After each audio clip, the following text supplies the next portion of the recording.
आरव और निखिल हॉल में बैठकर बातें कर रहे थे। इतने में मधु निखिल के पास आकर पानी का ग्लास उसे देकर बोली, क्या बातें कर रहे थे आप लोग? मधु की बात सुनकर निखिल और आरव ने बात पलटकर कहा, कुछ भी तो नहीं, कुछ भी तो नहीं, बस यूं ही कंपनी की कुछ बातें कर रहे थे। निखिल ने जवाब दिया तो मधु बोली, ठीक है, पर एक बात बताइए, आप आज इतना लेट क्यों हो गए? कैसे हो गए बताइए? आज वो ऑफिस में ज्यादा काम था। ठीक है, चलिए खाना खा लीजिए। मधु ने इतना कहा तो निखिल अपने कमरे में जाकर कपड़े चेंज कर लिए और फिर खाना खाने बैठ गया। बाकी सब खाना खा चुके थे, इसीलिए सब अपने अपने कमरे में आराम कर रहे थे। पूजा के डिलीवरी के दिन काफी नजदीक आ गए थे इधर, इसीलिए वो अपने घर पर आराम कर रही थी। पूजा अपने पति के साथ बैठकर बातें कर रही थी कि इतने में उसका फोन बजा। फोन पर दिव्यांशी का नाम था। फोन उठाते ही दिव्यांशी बोली, मैम, आपने कोई रास्ता सोचा जिससे हम आयशा की सच्चाई सामने ला सके? नहीं दिव्यांशी, मुझे तो कुछ समझ नहीं आता कि हम क्या करें और हम क्या कर सकते हैं। काफी कुछ हम कर भी चुके हैं, पर कोई तो ऐसा रास्ता होगा जिससे हम उसकी सच्चाई सबके सामने ला सके, दिव्यांशी ने कहा। रास्ता तो जरूर होगा सच्चाई सामने लाने का, पर तुम जानती हो ना कि आयशा कितनी चालाक लड़की है। आयशा की चालाकी धरी की धरी रह जाएगी अगर हम ये बात सबको बता देंगे कि आयशा अमन से नहीं अमित से प्यार करती है। पर बातों का यकीन कौन करेगा? यही तो मेन प्रॉब्लम है। चलो हम कुछ देखते हैं। ये कहकर दिव्यांशी ने फोन काट दिया। फोन काटते ही पूजा के हस्बैंड शिवाय पूजा के कंधों पर हाथ रखकर बोला, तुम इस टाइम ज्यादा स्ट्रेस नहीं लो, ठीक है? ऐसा सही नहीं होता है, ये अच्छी बात नहीं है। मैं हमारे होने वाले बच्चे पर असर पड़ने नहीं दे सकता। कोई बात है तो मुझे बताओ ना। ऐसी कोई बात नहीं है, फ्रेंड का फोन था, वो जरा कुछ पूछ रही थी। पूजा ने बात को पलटते हुए कहा, ठीक है, पर अगर कोई बात होती है तो मुझे बता देना, ठीक है? यूं अकेले अकेले परेशान मत होना, शिवाय ने कहा तो पूजा ने प्यार से हाँ में सर हिला दिया और बेड पर लेटकर आराम करने लगे। अमन कहाँ हो तुम? अमन की माँ ने अमन के कमरे में एंटर होते हुए और कमरे में आते ही उन्होंने चारों ओर अपनी आंखें बिखेरते हुए कहा। अमन को आवाज लगाई पर अमन वहाँ ना पाकर वो चुपचाप वहाँ से चली गई और रीमा के कमरे में जाकर बोली, तुमने अमन को कहीं देखा है क्या? नहीं बड़ी माँ, मैंने तो अमन भैया को कहीं भी नहीं देखा। सुबह सुबह ये लड़का कहाँ चला जाता है फिर? खुद में बड़बड़ाते हुए अमन की माँ रीमा के कमरे से बाहर आई और किचन में चली गई। अमन की मम्मी को ऐसे परेशान देखकर अमन की चाची दूध उबालते हुए बोली, क्या बात है भाभी, बहुत परेशान नजर आ रही हैं आप। हाँ, सुबह सुबह पता नहीं अमन कहाँ निकल गया। अरे भाभी, बच्चा थोड़ी है, किसी काम से गया होगा, आ जाएगा। आप बहुत फिक्र करती हैं उसकी।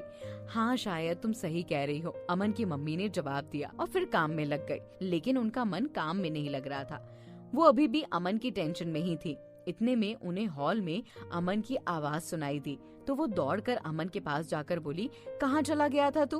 हाँ, तुझे ढूंढ रही थी मैं। अरे माँ, जॉगिंग पर गया था, अमन ने जवाब दिया। तुम कब से जॉगिंग करने लगे? क्या मम्मी, आप भी, जरूरी है क्या हर चीज एक नियम के हिसाब से हो? बस मन किया तो चला गया, सुबह नींद खुल गई थी। अच्छा बाबा, ठीक है, तो मैं बस यूं ही पूछ रही थी, अमन की मम्मी ने कहा। तो अमन अपनी मम्मी की बात सुनकर वहाँ से अपने कमरे में चला गया। अमन को आज अपनी तबीयत थोड़ी सही नहीं लग रही थी, इसीलिए उसने आज कंपनी से छुट्टी ले रखी थी और मैनेजर हसरत और मिस रिचा को फोन कर कह दिया था कि वो लोग खुद से जरा काम संभाल ले। अमन जॉगिंग से लौटकर अपने कमरे में आराम कर रहा था। इतने में उसके फोन पर मिस रिचा का फोन आया। कॉल उठाकर अमन ने थकी थकी आवाज में कहा, हाँ मिस रिचा, बोलिए। सर, आज फिर सिसोदिया का मैनेजर कंपनी आया था। ये सुनकर अमन चौंकते हुए बोला, अरे पर क्यों? सर, मैंने आपको बताया था ना कि सिसोदिया हमारे साथ फिर से डील करना चाहते हैं 200 करोड़ रुपए की। हाँ, बताया तो था, शायद मेरे ही दिमाग से निकल गया होगा। तो क्या कहा उन्होंने? कुछ नहीं, उनकी शर्त अभी भी वही है कि सेम डिजाइन्स चाहिए। मिस रिचा, हम सेम डिजाइन्स कहाँ से लेकर आएंगे?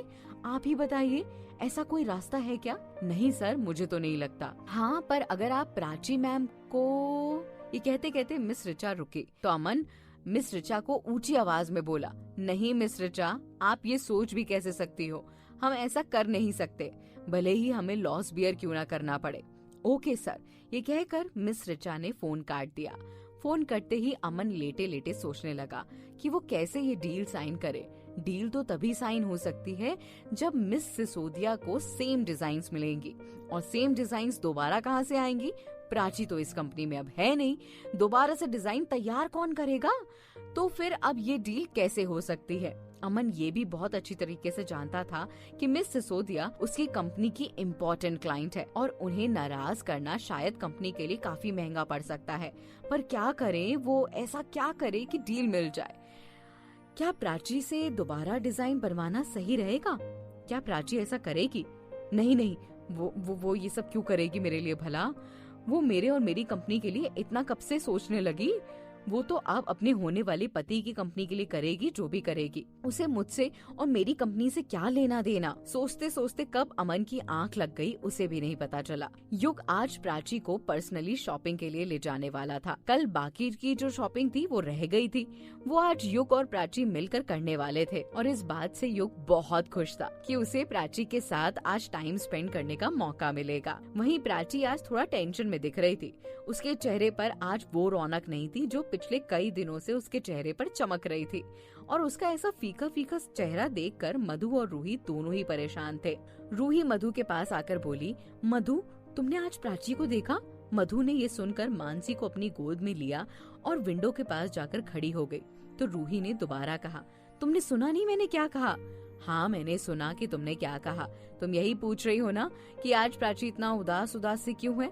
हाँ मधु, अब क्या होगा मुझे नहीं समझ में आ रहा। खैर क्या होगा आगे, इन्हें जब समझ में नहीं आ रहा तो आपको भी जानना पड़ेगा अगला एपिसोड सुनकर। एग्जैक्टली इंतजार कीजिए अगले एपिसोड। और ये एपिसोड कैसा लगा नीचे कमेंट करके जरूर बताइएगा।